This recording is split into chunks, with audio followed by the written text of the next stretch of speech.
What's up, guys? Before I jump into it, just want to let you know that there's a flash 30% off discount with code ESPRESSO over at gfuel.com. With new releases like Sour Faceberry and cans like Sour Blue Chug Rug out, if you're interested, now's as good a time as any to check them out. Links in the description below, but anyways, let's get back to the content at hand. Warzone is on the edge of doing something incredible. Unthinkable, in fact, for the last decade plus. Now, sure, that sounds like hyperbole or something outlandish, but the mode is so close to changing everything we ever knew about Call of Duty, or at least have known since COD 4.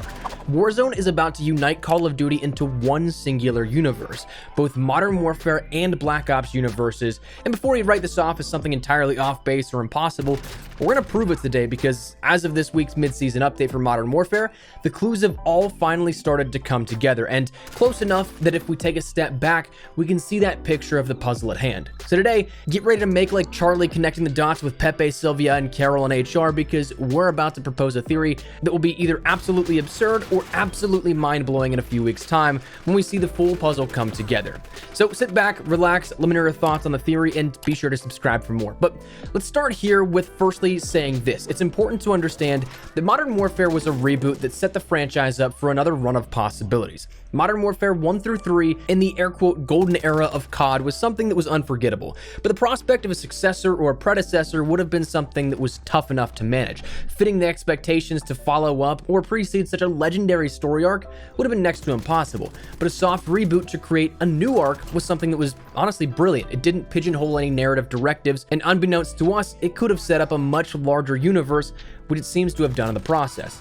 But anyways, that's the basic building block to remember. Modern Warfare's story in a nutshell was our classic cast going through the modern day, battling the likes of Al-Qatala and General Barkov's regime, only to find ourselves continuing that fight in Spec Ops and Warzone as Al-Qatala's takeover of Verdansk meant a strengthening in a global threat. Previous disputes were put aside by Coalition and Allegiance forces, and then they teamed up to make the Armistice, a group of the best soldiers tasked with taking out the biggest threat to the world of Al-Qatala. While the Zakayev family was helping AQ rise to power with arms, AQ was also helping install the Zakayev family into power, taking over the hold Barkov previously had. The two forces working together started to sow the seeds of distrust among Armistice, creating a civil conflict that led their own forces turning on each other, with only those close to the top being trusted. Ghost and his squad, along with Kate Laswell, Nikolai, and Price. In the recent months, we've also seen the progression of this storyline as Khaled al-Assad has attempted to flee Verdansk back to Urzikstan, but more is being uncovered in the plot that Viktor Zakayev has in store, with numerous bunkers around the map seeming to play a hand in that narrative, some even holding nuclear warheads, and a whole plethora of different Cold War era aesthetic. Now that was something that initially tipped off players in May when Bunker 11 was first able to be opened. At that point, we were waiting for a Call of Duty 2020 reveal of some kind, and at that point also it was still relatively considered to be the normal time frame of when everything would be revealed. But what was interesting was that all signs seemed to point towards a reveal being on the very near horizon, with the rumor of the next COD being Cold War era. But alas, we didn't get one, and we still don't have one to date. But the seeds of Warzone's importance in the marketing seems to be playing out, now more than ever. Modern Warfare's 1.23 update ended up introducing a lot of stuff, but on the back end, stuff that hasn't been publicly released yet. There's a bunch of stuff that raises huge flags, and we talked about that in a data mined content video a few days ago. The biggest storyline and Easter egg-wise content outside of that video, though, was the mention of the coming piece of intel asking what to do with the prisoner, in which it was mentioned to put him in the Spire box, and the immediate reaction from those who saw was that it was referencing Woods. Woods was in the box in Vietnam. We learned that through the campaign throughout the Black Ops series, but the big stuff that pertains to how the COD world will be changed entirely deals with Woods, but more particularly, the operator in the game files named Woods was expanded upon, adding in even more items for the character in the game files, suggesting that his work has been progressed and worked on, meaning it's an active asset. And there were even voice lines added in for executions. Voice lines usually being one of the last things added to a game's character, meaning a very close to complete and release asset. This character, while perhaps speculated beforehand to be someone other than Woods, these voice lines, if you hear them, are a first look at a similar recast to how we saw Barry Sloan as Price instead of Billy Murray with a reboot, but now a new voice actor with Woods seemingly portraying the same exact thing, though no mistaking, it's definitely meant to be Sergeant Frank Woods. Now, while we could perhaps easily write this mention off of Woods coming in Warzone the same way that Price came to Blackout last year as a pre-order bonus, it doesn't stop there.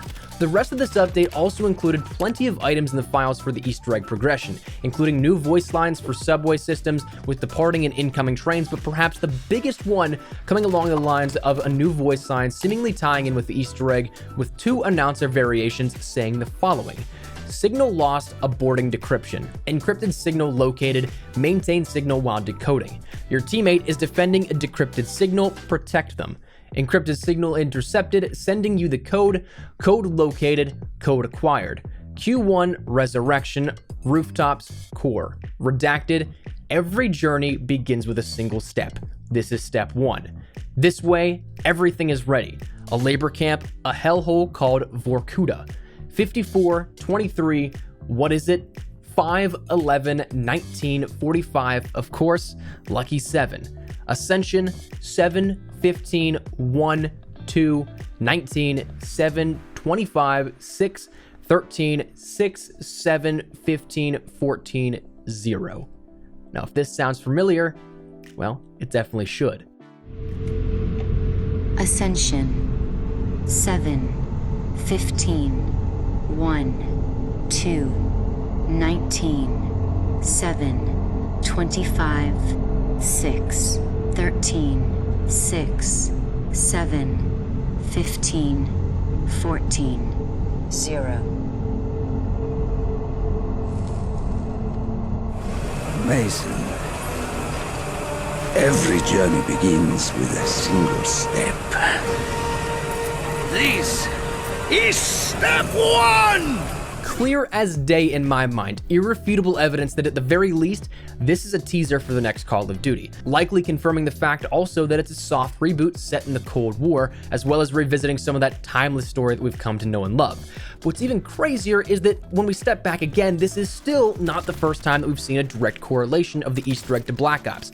We totally missed it, but in the Season 4 update for Modern Warfare, we ended up getting the map of Trench as a new gunfight map. If you played that, you know that there's an Easter egg to open up the bunker in the back of the map, to which, like the Warzone bunkers, it is littered with Soviet Cold War era decor and has a playful war room feel to it with teddy bears around the table plotting their plans.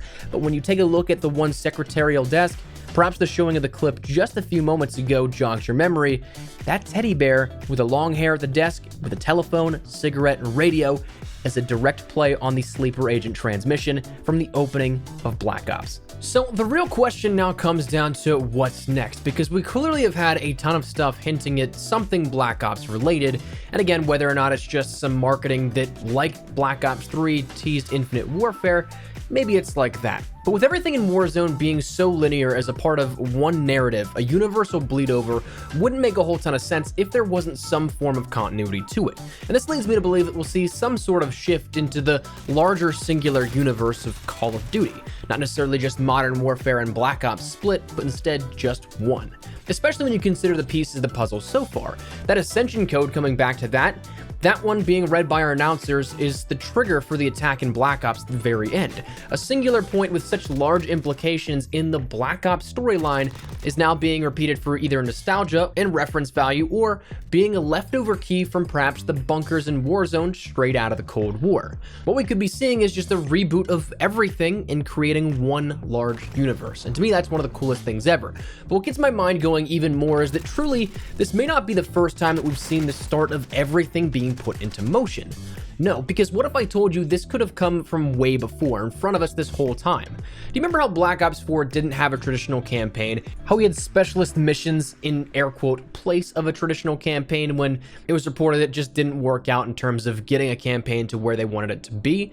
But then instead we ended up getting those specialist missions and intel along the way, which, spoiler alert, if you haven't heard of any of the story in the background through that intel, it's honestly incredible if you could follow it. But the Black Ops 4 storyline through that specialist intel honestly got pretty weird. Woods, Mason, Reznov, Menendez, they were all resurrected as what they were called archetypes, but the twisted paths they created were something else. But through all of that, there's one scene that caps it all off. We see Mason in a wheelchair with Woods by his side at Verrucht, the asylum from Blackout, with Mason mumbling some stuff about Vorkuta and the box, to which Woods tells him to not black out on him and it's always been you in the box, referring to Mason.